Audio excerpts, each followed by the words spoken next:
చెప్పండి అత్తయ్య, దేని గురించి మాట్లాడాలి? నువ్వు మనుషుల్ని గుడ్డిగా నమ్మేస్తున్నావనిపిస్తుంది. మీరెవరి గురించి అత్తయ్య మాట్లాడుతుంది? ఎవరి గురించి మాట్లాడతాను? నువ్వు ఎవరిని బ్లైండ్గా నమ్మేస్తున్నావో తన గురించి. మన ఇంట్లో పనిచేసే లక్ష్మికి ఒక ఉద్యోగం ఇచ్చి ఆదుకున్నావు, అంతవరకు బానే ఉంది.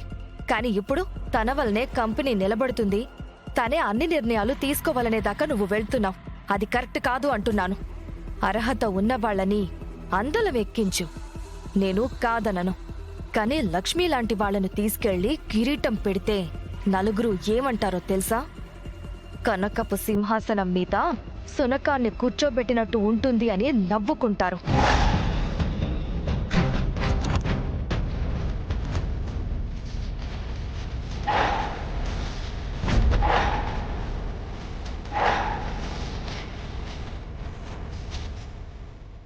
అత్తయ్య, మీరెవరి గురించి ఏమంటున్నారు? అర్హత లేని వాళ్ళని ఎంకరేజ్ చేసే అంత అసమర్థుని అనుకుంటున్నారా మీరు? లేకపోతే ఎవరిని పడితే వాళ్ళని నా కంపెనీలో లీడ్ పొజిషన్ ఇస్తాను అనుకుంటున్నారా? నలుగురు అనుకుంటున్నారో లేదో తెలియదు అత్తయ్య. కనకపు సింహాసనం మీద నేను కనకాన్నే కూర్చోబెట్టాను. నేను బంగారాన్నే కూర్చోబెట్టాను. తన వల్ల కుర్చీకే కాదు, మనకి ఒక మంచి పేరు స్థాయి వస్తాయే కానీ చెడ్డ పేరు ఎన్నటికీ రాదు. అది కాదు విహారీ, నువ్వేమైనా రాంగ్ డెసిషన్ తీసుకుంటున్నావేమో అని జస్ట్ చెప్తున్నాను. అత్తయ్య, ఐటీ రేట్స్ జరిగినప్పుడు నన్ను నా కంపెనీ పేరుని కాపాడింది ఎవరు? లక్ష్మి.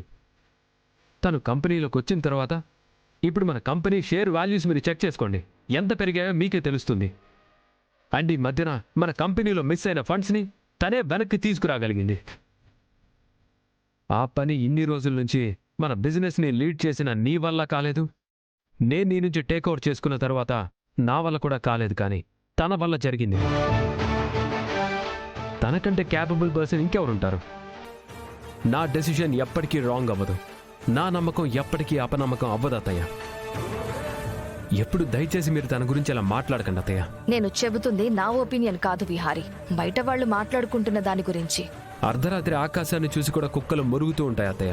అలాంటప్పుడు మురిగే కుక్కల్ని మనం తరిమి కొట్టాలి, కానీ ఆకాశం వైపు అనుమానంగా చూడకూడదు అత్తయ్య. అత్తయ్య, మీరు నా నిర్ణయం సరి చూసుకోమని అంటున్నారు కదా. మీ నిర్ణయం మాట అంత కరెక్టే అయితే మీరు ఉద్యోగం ఇచ్చిన సుభాష్ వల్ల మనకి మన కంపెనీకి ఎలాంటి పరిస్థితి ఏర్పడింది? అప్పుడు కూడా లక్ష్మే కదా, తనే నిలబడి అన్నీ బయట పెట్టి సుభాష్ని కూడా జైల్లో పెట్టించింది.